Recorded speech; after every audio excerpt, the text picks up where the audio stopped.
นิทานเรื่องหนูกับแมวกาลละครั้งหนึ่งมีหนูอาศัยอยู่ในบ้านอย่างมีความสุขจนมื้อหนึ่งเจ้าของบ้านนำแมวมาเลี้ยงเพื่อกำจัดพวกมันพวกหนูทั้งหลายถูกแมวไล่จับทุกมื้อจนอิดเมื่อยและย่านกลัว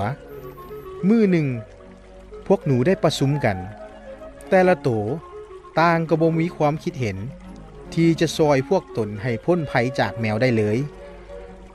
จนหนูนุ่มโตหนึ่งกล่าวขึ้น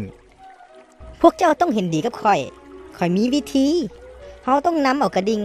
ไปแขวนอยู่คอแมวเมื่อมันเข้ามาใกล้เฮาก็สามารถหนีได้ทันพวกหนูเห็นดีและถูกใจวิธีที่หนูนุ่มเสนออย่างหลายแต่ไผล่ะจะเป็นผู้นำกระดิ่งไปแขวนคอแมวเป็นคำถามซึ่งบ่มีหนูตัวใดอาสาแม้แต่ตัวเดียวพวกหนูเลยกลับไปอาศัยตามเดิมและมีแมวเป็นข้างคาวต่อไปนิทานเรื่องนี้สอนให้รู้ว่าคนเฮาสามารถเสนอวิธีที่ดีได้แต่อาจบ่สามารถเฮ็ดจริงได้